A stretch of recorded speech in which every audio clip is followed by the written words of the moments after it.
ಇನ್ನು ಹೈಕೋರ್ಟ್ ತೀರ್ಪಿನ ಬೆನ್ನಲ್ಲೇ ರಿಪಬ್ಲಿಕ್ ಕನ್ನಡಕ್ಕೆ ಎಕ್ಸ್ಕ್ಲೂಸಿವ್ ಆಗಿ ಮಾತನಾಡಿರುವ ಸಿ.ಟಿ. ರವಿ ನಾಳೆ ಎಲ್ಲ ಪ್ರಶ್ನೆಗಳಿಗೆ ಉತ್ತರ ನೀಡ್ತೀನಿ ಅಂತ ಹೇಳಿದರು. ಇದು ರಿಪಬ್ಲಿಕ್ ಕನ್ನಡಕ್ಕೆ ಅವರು ಫೋನು ಮುಖಾಂತರ ಮಾಡಿದಂಥ ಅಪೀಲ್ ಆಗಿತ್ತು. 4 ಜಿಲ್ಲೆ 50ಕ್ಕೂ ಹೆಚ್ಚು ಗ್ರಾಮಗಳು ಈ ರೀತಿ 11 ಗಂಟೆಗಳಿಗೂ ಹೆಚ್ಚು ಕಾಲ ಅಲೆದಾಡಿಸಿ ಮಾನಸಿಕವಾಗಿ ಕುಗ್ಗಿಸುವಂಥ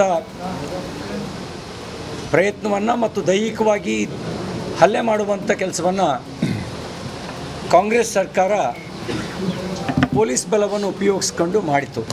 ಸತ್ಯಮೇವ ಜಯತೆ ಅಂತ ಬೆಳಗಾಂನಲ್ಲಿ ಹೇಳಿದ್ದೆ, ಸತ್ಯಕ್ಕೆ ಜಯ ಸಿಗುತ್ತೆ ಅಂತ. ಸತ್ಯಕ್ಕೆ ಜಯ ಸಿಕ್ಕಿದೆ.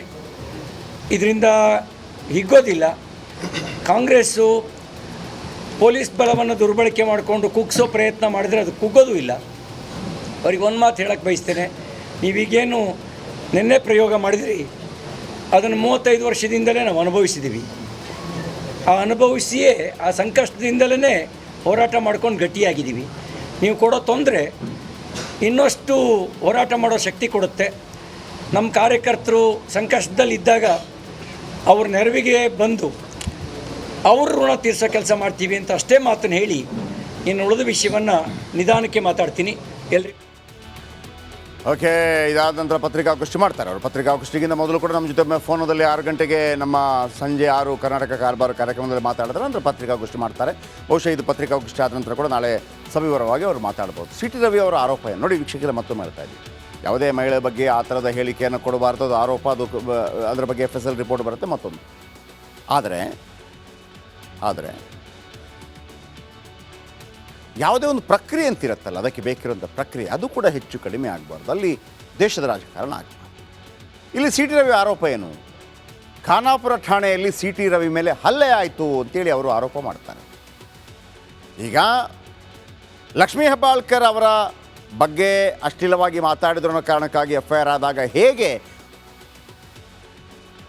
ಸಿ.ಟಿ. ರವಿ ಅವರ ವಿರುದ್ಧ ಕ್ರಮ ಕೈಗೊಳ್ಳಲಾಯಿತು, ಇವರ ಮೇಲೆ ಹಲ್ಲೆ ಆಯಿತು ಅಂತ ಹೇಳುವಾಗ ಯಾರು ಹಲ್ಲೆ ಮಾಡಿದರು, ಆ ಹಲ್ಲೆ ಮಾಡಿದಂಥ ಕೆಲವು ಗುಂಡಾಗಳಿದ್ರಲ್ಲ ಅವರ ಮೇಲೆ ಕೂಡ ಅವರನ್ನು ಕೂಡ ಅರೆಸ್ಟ್ ಮಾಡಬೇಕಲ್ಲ. ಒಬ್ಬ ಎಗರೆಗರಿ ಬೀಳ್ತಾ ಇಲ್ಲ, ಅವನನ್ನು ಹಿಡಿಬೇಕಲ್ಲ. ಇವರಿಬ್ಬರ ನಡುವೆ ಕೇಸಲ್ಲಿ ಅಂಥವ್ರಿಗೇನು ಕೆಲಸ? ನನ್ನ ಕೊಲೆಗೆ ಷಡ್ಯಂತ್ರ ನಡೆದಿದೆ ಅಂತೇಳಿ ಆರೋಪ ಮಾಡ್ತಾರೆ ಸಿ.ಟಿ. ರವಿ.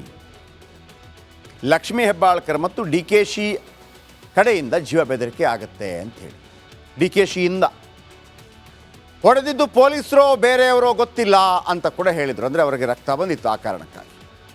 ಫೋನ್ನಲ್ಲಿ ಡೈರೆಕ್ಷನ್ ಬರ್ತಾ ಇತ್ತು, ಧ್ವನಿ ಆಧರಿಸಿ ರೂಟ್ ಚೇಂಜ್ ಮಾಡ್ತಾ ಇದ್ರು ಅಂಥೇಳಿ ಗಂಭೀರವಾದಂಥ ಆರೋಪವನ್ನು ಸಿ.ಟಿ. ರವಿ ಮಾಡಿದ್ದಾರೆ. ಇಡೀ ರಾತ್ರಿ ಪೊಲೀಸರೇ 3 ಜಿಲ್ಲೆಯನ್ನು ಸುತ್ತಿಸಿದ್ದಾರೆ. ದೈಹಿಕವಾಗಿ ಮಾನಸಿಕವಾಗಿ ನನಗೆ ಹಿಂಸೆ ಕೊಟ್ಟಿದ್ದಾರೆ ಅಂತೇಳಿ ಆರೋಪಿಸಿದ್ದಾರೆ. 3 ಬಾರಿ ನನ್ನ ಮೇಲೆ ಹಲ್ಲೆ ಆಗಿದೆ, 3 ಬಾರಿ ಅಟ್ಯಾಕ್ ಆಗಿದೆ ಅಂತ ಕೂಡ ಹೇಳಿದ್ದಾರೆ. ನನ್ನ ತಲೆಯಲ್ಲಿ ರಕ್ತ ಬರುವ ಹಾಗೆ ಹಲ್ಲೆ ಮಾಡಿದ್ದಾರೆ ಅಂತೇಳಿ ಸಿ.ಟಿ. ರವಿ ಆರೋಪ ಮಾಡಿದ್ದಾರೆ. ನಾನು ದೂರು ಕೊಟ್ಟರೂ ಕೂಡ FIR ದಾಖಲು ಮಾಡಿಲ್ಲ ಅಂಥೇಳಿ ಕೂಡ ಸಿ.ಟಿ. ರವಿ ಆರೋಪವನ್ನು ಮಾಡಿದ್ದಾರೆ. ಇದವರ ವಾದ.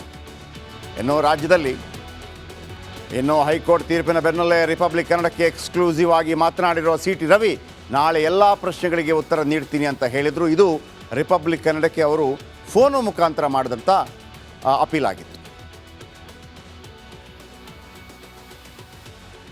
4 ಜಿಲ್ಲೆ 50ಕ್ಕೂ ಹೆಚ್ಚು ಗ್ರಾಮಗಳು ಈ ರೀತಿ 11 ಗಂಟೆಗಳಿಗೂ ಹೆಚ್ಚು ಕಾಲ ಅಲೆದಾಡಿಸಿ ಮಾನಸಿಕವಾಗಿ ಕುಗ್ಗಿಸುವಂಥ ಪ್ರಯತ್ನವನ್ನು ಮತ್ತು ದೈಹಿಕವಾಗಿ ಹಲ್ಲೆ ಮಾಡುವಂಥ ಕೆಲಸವನ್ನು ಕಾಂಗ್ರೆಸ್ ಸರ್ಕಾರ ಪೊಲೀಸ್ ಬಲವನ್ನು ಉಪಯೋಗಿಸ್ಕೊಂಡು ಮಾಡಿತು. ಸತ್ಯಮೇವ ಜಯತೆ ಅಂತ ಬೆಳಗಾಂನಲ್ಲಿ ಹೇಳಿದ್ದೆ, ಸತ್ಯಕ್ಕೆ ಜಯ ಸಿಗುತ್ತೆ ಅಂತ. ಸತ್ಯಕ್ಕೆ ಜಯ ಸಿಕ್ಕಿದೆ. ಇದರಿಂದ ಹಿಗ್ಗೋದಿಲ್ಲ. ಕಾಂಗ್ರೆಸ್ಸು ಪೊಲೀಸ್ ಬಲವನ್ನು ದುರ್ಬಳಕೆ ಮಾಡಿಕೊಂಡು ಕುಗ್ಗಿಸೋ ಪ್ರಯತ್ನ ಮಾಡಿದರೆ ಅದು ಕುಗ್ಗೋದು ಇಲ್ಲ. ಅವ್ರಿಗೆ ಒಂದು ಮಾತು ಹೇಳಕ್ಕೆ ಬಯಸ್ತೇನೆ, ನೀವೀಗೇನು ನಿನ್ನೆ ಪ್ರಯೋಗ ಮಾಡಿದ್ರಿ ಅದನ್ನು 35 ವರ್ಷದಿಂದಲೇ ನಾವು ಅನುಭವಿಸಿದ್ದೀವಿ. ಆ ಅನುಭವಿಸಿಯೇ ಆ ಸಂಕಷ್ಟದಿಂದಲೇ ಹೋರಾಟ ಮಾಡ್ಕೊಂಡು ಗಟ್ಟಿಯಾಗಿದ್ದೀವಿ. ನೀವು ಕೊಡೋ ತೊಂದರೆ ಇನ್ನಷ್ಟು ಹೋರಾಟ ಮಾಡೋ ಶಕ್ತಿ ಕೊಡುತ್ತೆ. ನಮ್ಮ ಕಾರ್ಯಕರ್ತರು ಸಂಕಷ್ಟದಲ್ಲಿದ್ದಾಗ ಅವ್ರ ನೆರವಿಗೆ ಬಂದು ಅವ್ರ ಋಣ ತೀರ್ಸೋ ಕೆಲಸ ಮಾಡ್ತೀವಿ ಅಂತ ಅಷ್ಟೇ ಮಾತನ್ನು ಹೇಳಿ ಇನ್ನು ಉಳಿದ ವಿಷಯವನ್ನು ನಿಧಾನಕ್ಕೆ ಮಾತಾಡ್ತೀನಿ. ಎಲ್ರಿಗೂ ಓಕೆ, ಇದಾದ ನಂತರ ಪತ್ರಿಕಾಗೋಷ್ಠಿ ಮಾಡ್ತಾರೆ ಅವರು. ಪತ್ರಿಕಾಗೋಷ್ಠಿಗಿಂತ ಮೊದಲು ಕೂಡ ನಮ್ಮ ಜೊತೆ ಫೋನದಲ್ಲಿ 6 ಗಂಟೆಗೆ ನಮ್ಮ ಸಂಜೆ 6 ಕರ್ನಾಟಕ ಕಾರ್ಬಾರ್ ಕಾರ್ಯಕ್ರಮದಲ್ಲಿ ಮಾತಾಡಿದ್ರೆ ನಂತರ ಪತ್ರಿಕಾಗೋಷ್ಠಿ ಮಾಡ್ತಾರೆ. ಬಹುಶಃ ಇದು ಪತ್ರಿಕಾಗೋಷ್ಠಿ ಆದ ನಂತರ ಕೂಡ ನಾಳೆ ಸವಿವರವಾಗಿ ಅವರು ಮಾತಾಡ್ಬೋದು. ಸಿ ಟಿ ರವಿ ಅವರ ಆರೋಪ ಏನು ನೋಡಿ ವೀಕ್ಷಕರ, ಮತ್ತೊಮ್ಮೆ ಹೇಳ್ತಾ ಇದ್ದೀವಿ, ಯಾವುದೇ ಮಹಿಳೆ ಬಗ್ಗೆ ಆ ಥರದ ಹೇಳಿಕೆಯನ್ನು ಕೊಡಬಾರ್ದು, ಅದು ಆರೋಪ, ಅದು ಅದರ ಬಗ್ಗೆ FSL ರಿಪೋರ್ಟ್ ಬರುತ್ತೆ ಮತ್ತೊಂದು. ಆದರೆ ಯಾವುದೇ ಒಂದು ಪ್ರಕ್ರಿಯೆ ಅಂತಿರುತ್ತಲ್ಲ, ಅದಕ್ಕೆ ಬೇಕಿರುವಂಥ ಪ್ರಕ್ರಿಯೆ ಅದು ಕೂಡ ಹೆಚ್ಚು ಕಡಿಮೆ ಆಗಬಾರ್ದು, ಅಲ್ಲಿ ದೇಶದ ರಾಜಕಾರಣ ಆಗಬಾರ್ದು. ಇಲ್ಲಿ ಸಿ ಟಿ ರವಿ ಆರೋಪ ಏನು? ಖಾನಾಪುರ ಠಾಣೆಯಲ್ಲಿ ಸಿ ಟಿ ರವಿ ಮೇಲೆ ಹಲ್ಲೆ ಆಯಿತು ಅಂತೇಳಿ ಅವರು ಆರೋಪ ಮಾಡ್ತಾರೆ. ಈಗ ಲಕ್ಷ್ಮೀ ಹೆಬ್ಬಾಳ್ಕರ್ ಅವರ ಬಗ್ಗೆ ಅಶ್ಲೀಲವಾಗಿ ಮಾತಾಡಿದ್ರು ಅನ್ನೋ ಕಾರಣಕ್ಕಾಗಿ FIR ಆದಾಗ ಹೇಗೆ ಸಿ ಟಿ ರವಿ ಅವರ ವಿರುದ್ಧ ಕ್ರಮ ಕೈಗೊಳ್ಳಲಾಯಿತು, ಇವರ ಮೇಲೆ ಹಲ್ಲೆ ಆಯಿತು ಅಂತ ಹೇಳುವಾಗ ಯಾರು ಹಲ್ಲೆ ಮಾಡಿದರು, ಆ ಹಲ್ಲೆ ಮಾಡಿದಂಥ ಕೆಲವು ಗುಂಡಾಗಳಿದ್ರಲ್ಲ ಅವರ ಮೇಲೆ ಕೂಡ ಅವರನ್ನು ಕೂಡ ಅರೆಸ್ಟ್ ಮಾಡಬೇಕಲ್ಲ. ಒಬ್ಬ ಎಗರೆಗರಿ ಬೀಳ್ತಾ ಇಲ್ಲ, ಅವನನ್ನು ಹಿಡಿಬೇಕಲ್ಲ. ಇವರಿಬ್ಬರ ನಡುವೆ ಕೇಸಲ್ಲಿ ಅಂಥವ್ರಿಗೇನು ಕೆಲಸ? ನನ್ನ ಕೊಲೆಗೆ ಷಡ್ಯಂತ್ರ ನಡೆದಿದೆ ಅಂತೇಳಿ ಆರೋಪ ಮಾಡ್ತಾರೆ C T Ravi.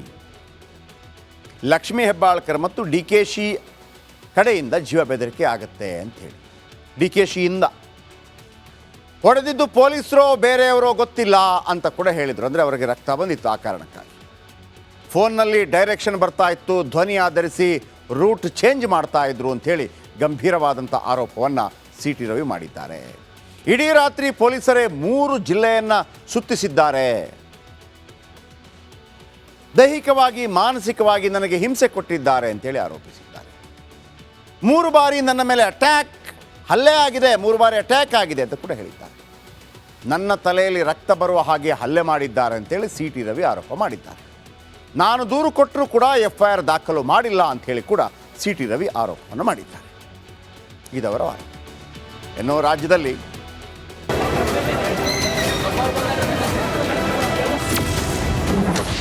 City Ravi ರಿಲೀಸ್ಗೆ ಕಾರಣ 41A ಅಡಿಯಲ್ಲಿ ನೋಟಿಸ್ ನೀಡಿರುವ ಬಗ್ಗೆ ದಾಖಲೆಗಳಿಲ್ಲ. ಪೊಲೀಸರು ಬಂಧಿಸಿದಾಗ ಸಿಟಿ ರವಿಗೆ ಗಾಯವಾಗಿದೆ. ಇದರ ಚಿಕಿತ್ಸೆ ವಿಚಾರದ ಬಗ್ಗೆ ಸರಿಯಾಗಿ ನಮೂದಿಸಿಲ್ಲ. ಆದರೆ ಸ್ಕ್ಯಾನಿಂಗ್ ಮಾಡಿಸಿರುವ ಕುರಿತು ವರದಿಯಲ್ಲಿದೆ ಎಂದು ಸಿಟಿ ರವಿ ಪರ ವಕೀಲರು ವಾದ ಮಂಡಿಸಿದ್ರು.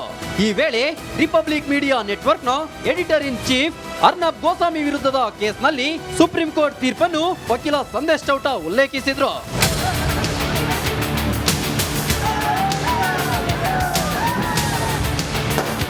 ಇನ್ನು ಒಂದು ಕಡೆ ಸಿಟಿ ರವಿ ರಿಲೀಸ್ ಆಗುತ್ತಿದ್ದಂತೆ ಚಿಕ್ಕಮಗಳೂರು ಸೇರಿದಂತೆ ಹಲವೆಡೆ ಸಂಭ್ರಮಾಚರಣೆ ಜೋರಾಗಿತ್ತು. Bureau report, Republic Kannada.